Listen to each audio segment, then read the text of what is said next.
نحمده ونصلي على رسوله الكريم اما بعد بسم اللہ الرحمن الرحیم السلام علیکم ورحمۃ اللہ وبرکاتہ۔ بابرکت مسجدوں کی بے شمار فضیلتیں، وہ مساجد جن کو نبی کریم صلی اللہ علیہ وآلہ وسلم نے اپنے دست مبارک سے تعمیر فرما کر ان کی برکتوں اور فضیلتوں کے متعلق صحابہ کرام اور اپنی امت کو آگاہ فرمایا۔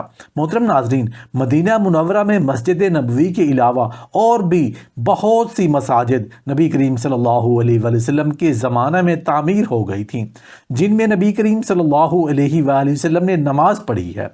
اس نسبت کی وجہ سے وہ مساجد بابرکت ہے۔ بعض مساجد صحابہ کرام رضی اللہ تعالی عنہم کے نام سے بھی منسوب ہے، اور مشہور مساجد میں سے کچھ مساجد تو اب تک بھی موجود ہیں۔ اس لیے ان مساجد کی زیارت کرنا اور ان میں نوافل پڑھنا بھی سعادت و ثواب ہے۔ نمبر 1، مسجد قباء۔ مدینہ منورہ سے جنوب مغربی جانب مسجد نبوی سے تقریباً 2 میل کے فاصلہ پر ہے۔ یہ مسلمانوں کی سب سے پہلی مسجد ہے۔ جس وقت نبی کریم صلی اللہ علیہ وآلہ وسلم مکہ مکرمہ سے ہجرت کر کے مدینہ تشریف لائے اور بنی عوف میں قیام فرمایا تو آپ صلی اللہ علیہ وآلہ وسلم نے مع صحابہ کرام رضوان اللہ تعالی علیہم اجمعین اپنے دست مبارک سے اس کو تعمیر فرمایا، اور مسجد حرام، مسجد نبوی اور مسجد اقصیٰ کے بعد یہ تمام مساجد سے افضل ہے۔ نبی کریم صلی اللہ علیہ وآلہ وسلم مدینہ منورہ سے مسجد قباء میں تشریف لایا کرتے۔ جس روز جی چاہے پیدل یا سواری پر مسجد قباء کی زیارت کی جائے، مگر شنبہ کے روز افضل ہے۔ نمبر 2، مسجد جمعہ۔ یہ وہ مسجد ہے کہ جس میں نماز جمعہ سب سے پہلے ادا کی گئی تھی، یعنی جب جمعہ فرض ہوا تو نبی کریم صلی اللہ علیہ وآلہ وسلم نے اس مسجد میں نماز جمعہ کا آغاز فرمایا۔ نبی کریم صلی اللہ علیہ وآلہ وسلم کے وقت اس جگہ پر بنو سالم آباد تھے۔ مسجد جمعہ جس علاقے میں واقع ہے اسے وادی زانونہ کہا جاتا ہے۔ مسجد کے قریب کسی زمانے میں باغ بستان الجزا تھا۔ نمبر 3، مسجد غمامہ۔ مسجد غمامہ کو گنبدوں والی مسجد بھی کہتے ہیں۔ یہ مسجد اسی جگہ پر تعمیر کی گئی جہاں پر نبی کریم صلی اللہ علیہ وسلم کی نماز پڑھایا کرتے تھے۔ مسجد غمامہ مسجد نبوی سے قریب ہی ہے۔ اسی مسجد کے مقام پر نماز استسقاء بھی پڑھی گئی۔ غمامہ بادل کو کہا جاتا ہے۔ اسی مقام پر ایک مرتبہ گرمی کی شدت میں اللہ تعالیٰ نے آپ کے جسم اطہر پر ایک بادل کے ٹکڑا کا سایہ کر دیا۔ اسی نسبت سے یہ مسجد غمامہ مشہور ہوئی۔ نمبر 4، مسجد سقیہ۔ یہ مسجد مکہ مکرمہ کو جانے والے راستے پر ہے۔ اس علاقے کو باب عنبر کہا جاتا ہے۔ دراصل سقیہ ایک کنواں تھا، اور اس کنویں کی مناسبت یہ مسجد سقیہ مشہور ہوئی۔ اس مسجد کی فضیلت کے متعلق حضرت عبداللہ بن دنیاوی کی روایت ہے کہ نبی کریم صلی اللہ علیہ وآلہ وسلم جب بدر کو روانہ ہوئے تو آپ صلی اللہ علیہ وآلہ وسلم نے اس مسجد میں نماز ادا فرمائی اور اہل مدینہ کے لیے یوں دعا فرمائی کہ اے اللہ ان کے پیمانے میں برکت دے اور انہیں رزق پہنچائے، اور اسی روز سے آپ صلی اللہ علیہ وآلہ وسلم نے مدینہ منورہ کو حرم بھی قرار دیا۔ نمبر 5، مسجد فتح۔ مسجد فتح کو مسجد احزاب بھی کہا جاتا ہے، کیونکہ غزوہ خندق کے موقع پر مقابلہ کے لیے چونکہ خندق کھودی گئی اور عربی میں خندق کو احزاب کہا جاتا ہے، لہٰذا اس جگہ پر تعمیر ہونے والی مسجد احزاب کے نام سے مشہور ہوئی۔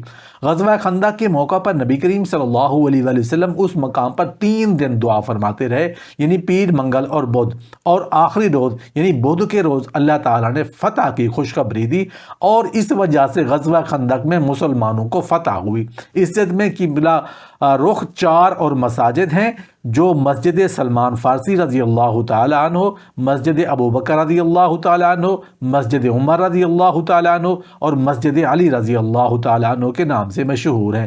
دراصل غزوہ خندق کے موقع پر یہ ان حضرات کے پڑاؤ تھے، اور نبی کریم صلی اللہ علیہ وسلم نے یہاں تشریف لا کر نماز بھی پڑھی ہے، جن کو محفوظ اور متعین کرنے کے لیے غالباً سب سے پہلے حضرت عمر ابن عبدالعزیز رحمۃ اللہ علیہ نے مساجد کی شکل دے دی۔ یہ مقام مساجد خمسہ کے نام سے مشہور ہے۔ حضرت جابر رضی اللہ تعالیٰ عنہ کہتے ہیں کہ مجھے جب بھی کوئی اہم امر پیش آتا میں مسجد فتح میں فوراً حاضر ہوتا اور دعا کرتا تھا، اور مجھے دعا کی قبولیت کی بشارت مل جاتی تھی۔ نمبر 6، مسجد نبی حرام۔ سلا پہاڑی کی گھاٹی میں مسجد احزاب کو جاتے ہوئے داہنی طرف یہ مسجد واقع ہے۔ اس کی تاریخ یہ ہے کہ نبی کریم صلی اللہ علیہ وآلہ وسلم نے اس جگہ نماز پڑھی ہے۔ اس کے قریب ایک غار ہے جس میں نبی کریم صلی اللہ علیہ وآلہ وسلم پہ ایک مرتبہ وحی اتری تھی اور جنگ خندق کے موقع پر رات کو اس غار میں آرام فرماتے تھے۔ اس غار کی زیارت بھی باعث شرف و سعادت ہے۔ نمبر 7، مسجد ذباب۔ یہ مسجد ذباب کی پہاڑی پر ہے جو جبل احد کے راستہ کی بائیں جانب ہے۔ جنگ خندق کے موقع پر اس جگہ نبی کریم صلی اللہ علیہ وسلم کا خیمہ گاڑا گیا تھا۔ نمبر 8، مسجد الفصیح۔ بعض حضرات نے اس کا نام مسجد شمس بتایا ہے اس لیے کہ اونچائی پر ہے اور دوسری جگہ کی نسبت یہاں سے طلوع پہلے نظر آتا ہے۔ مسجد قباء سے جانب شرق پون میل کے قریب ہے، بغیر چھت کے کالے پتھروں کی چار دیواری ہے۔ بعض کہتے ہیں کہ ایک مرتبہ حضرت علی رضی اللہ تعالیٰ عنہ کی عصر کی نماز قضا ہو گئی، سورج غروب ہو گیا، نبی کریم صلی اللہ علیہ وسلم کو علم ہوا تو آپ صلی اللہ علیہ وسلم نے دعا فرمائی اور سورج پلٹ آیا، اور یہ دعا اسی مقام پر فرمائی تھی جہاں مسجد شمس ہے، اسی لیے اس کا نام مسجد شمس پڑ گیا۔ لیکن یہ صحیح نہیں ہے کیونکہ یہ واقعہ مقام صبحا کا ہے جو خیبر کے شہروں میں سے ایک شہر تھا، البتہ سورج کے لوٹائے جانے کا واقعہ صحیح ہے۔ نمبر 9، مسجد نبی قریظہ۔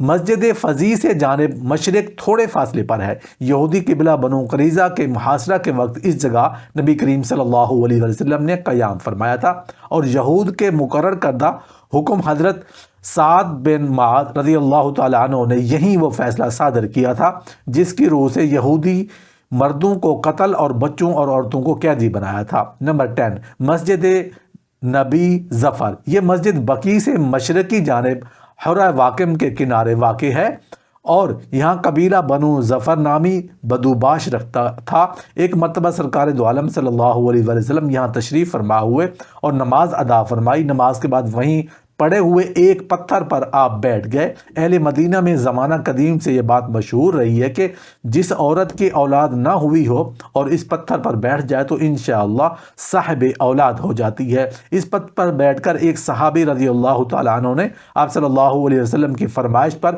قرآن شریف کی تلاوت کی۔ اس صحابی کی تلاوت پر آپ صلی اللہ علیہ وسلم پر گریہ طاری ہو گیا۔ نمبر 11، مسجد العجابہ۔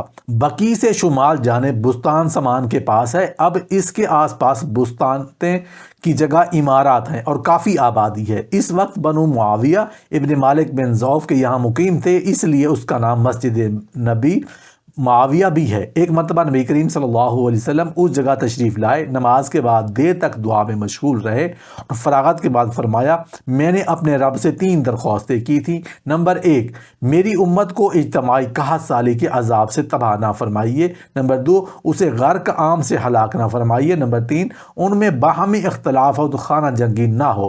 اللہ تعالیٰ نے ان میں سے اول کی 2 درخواستیں قبول فرما لی مگر تیسری منظور نہیں کی۔ حضرت محمد بن طلحہ رضی اللہ تعالیٰ عنہ سے مروی ہے کہ اس مسجد میں آپ صلی اللہ علیہ وآلہ وسلم کے نماز پڑھنے کی جگہ محراب سے دائیں جانب 2 گز کے فاصلے پر ہے۔ نمبر 12، مسجد قبلتین۔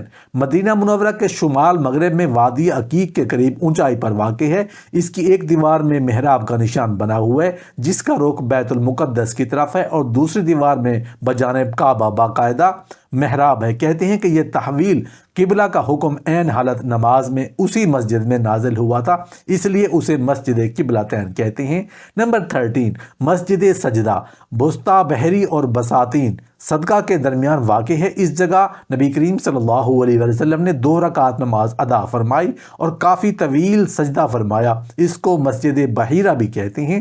یہ مسجد حضرت حمزہ رضی اللہ تعالیٰ عنہ کے مقام شہادت کی طرف لے جانے والے راستہ پر شرقی جانب دائیں ہاتھ پر ہے۔ اسے مسجد طریق الصفافلہ اور مسجد ابو ذر غفاری رضی اللہ تعالیٰ عنہ بھی کہتے ہیں۔ نمبر 14، مسجد ابی۔ بقیع کے متصل ہے، یہاں حضرت ابی کعب رضی اللہ تعالیٰ عنہ کا مکان تھا۔ نبی کریم صلی اللہ علیہ وآلہ وسلم یہاں تشریف لاتے اور نماز ادا فرماتے تھے۔ نمبر 15، مسجد ابو بکر رضی اللہ تعالیٰ عنہ۔ یہ مسجد غمامہ کے قریب شمال جانب واقع ہے۔ نمبر 16 مسجد عمر رضی اللہ تعالیٰ عنہ، یہ بھی مسجد غمامہ کے شمالی جانب مسجد ابو بکر رضی اللہ تعالیٰ عنہ کی لائن میں تھوڑے فاصلے پر ہے۔ کہتے ہیں کہ حضرت عثمان رضی اللہ تعالیٰ عنہ کے محاصرہ کے وقت حضرت علی رضی اللہ تعالیٰ عنہ اپنا مکان چھوڑ کر یہاں رہے تھے۔ نمبر 17 مسجد مشربہ ام ابراہیم علیہ السلام، محلہ عوالی میں مسجد کریسہ کی شمالی جانب حرہ شرقیہ کی نزدیک واقع ہے۔ یہ جگہ سیدنا ابراہیم علیہ السلام کی جائے پیدائش ہے اور نبی کریم صلی اللہ علیہ وسلم نے اس جگہ بھی نماز ادا فرمائی۔ مشربہ کے معنی باغ کے ہیں۔ یہ حضرت ماریہ قبطیہ رضی اللہ تعالیٰ عنہ کے کچھ باغ تھے اور نبی کریم صلی اللہ علیہ وسلم کے کچھ صدقات تھے جو آپ صلی اللہ علیہ وسلم نے فقراء اور مساکین پر وقف فرما دیے تھے۔